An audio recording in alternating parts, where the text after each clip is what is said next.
Hi, it's Bob Phibbs here today with NRF, and I'm here with Kevin Graff from Graff Retail TV up in Canada. And we are debating today that I say that Amazon is going to be the death of a lot of independent retailers, and I think we're here at the NRF show, and I think a lot of these people don't realize how quick that little price check app is going to hasten the demise of a lot of chains. And that's because, you know, the most expensive products are the very ones that people are going to check on, right? So the most profitable items you have in your store are the ones that are going to be scanned. I'm not talking about a little widget for $4 down at the 5 and dime. I'm talking about the really expensive stuff at consumer electronics or those kind of things. So that's my point. Well, interesting perspective, and I'm not so sure that I could disagree more than with anything that you just said. Perfect. I mean, I think there's some truth to what you're saying, as there always is. But I think common sense and history tells us that we will be just fine as we go through this. And let me explain to you what I mean. I think what Amazon is doing, and it's not just what Amazon is doing, it's what everybody's doing around the show with mobile and social this and connected that and e-com that. That's been around now for a little while. It keeps advancing and it keeps growing in terms of significance. But look, retail is adapted. If nothing else, retail is a survivor, right? We've survived the arrival of the mall. We survived the arrival of big box retail. I'm not that old, but okay. You may recall some of this. Do you remember the invention of the cash register? Monumental shift in how we did things. Because then it was just your four walls. And now, your four walls, Amazon accounts for 20% of all purchases online. That is huge. That's globally what they do. 20% of all purchases online, but not 20% of all retail purchases. That's the whole point, though, is that it's so trusted that they, by default, become the trusted player. Are you going to scan me to see what you can get me for online? It's only pennies, folks at home, so you can check that out.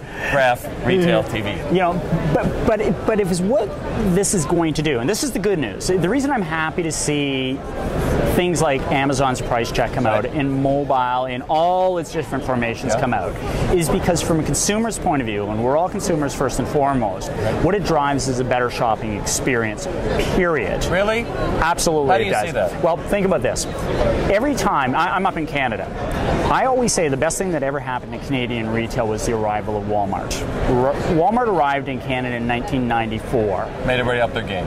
Everybody had to up their game. Okay. If we took a look at the retailers that were most threatened by them, retailers like Canadian Tire, and if you saw, could compare what they were then to what they are now. It's a classic example of what's going to happen inside. So is there going to be some shakeout?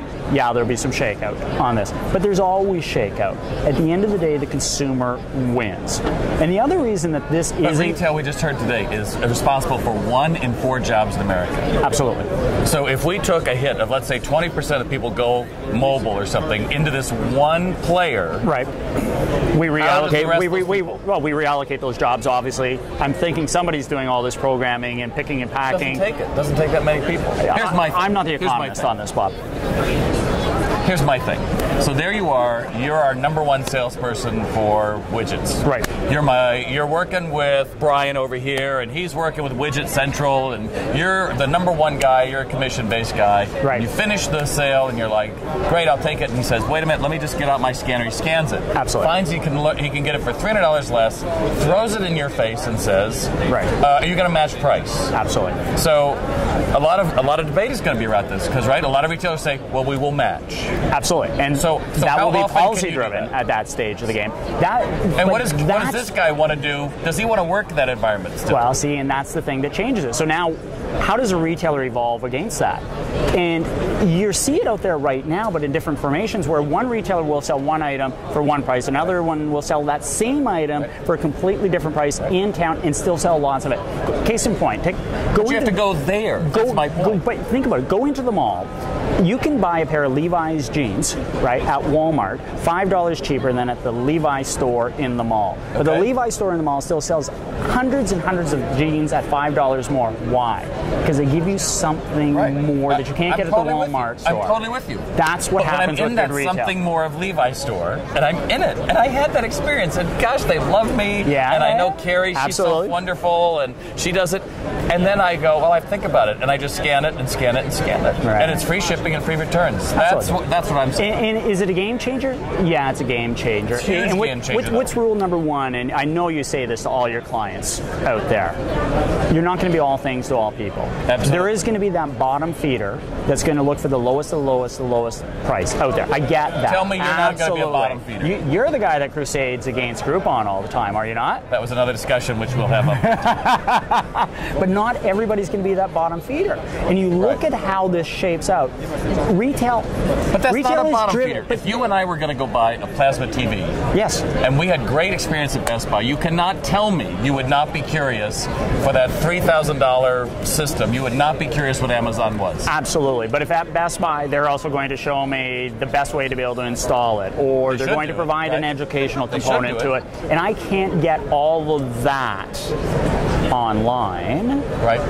That's the differentiating factor. Look, you're not wrong. This is going to be and you're not wrong either. But this is the debate. This is why we wanted to have this today, because this is what we're not hearing in a lot of the booths here, right? We're hearing that if you got a tablet, baby, everything's great. Absolutely, you're going to be fine. If you got a virtual wallet, you have a little app, everything's great. And you and I both, because Kevin and I are very similar personalities in that we both think it's about the person, the humanity, that moment that somebody walks into your store. And that's what we're not probably seeing enough of around here. It kind of gets lost in the noise of all this technology and all this IT. And this is all really great, and I think it's really cool, and it's important. I'm not here to say that's not important. I'm not living under a rock in the past.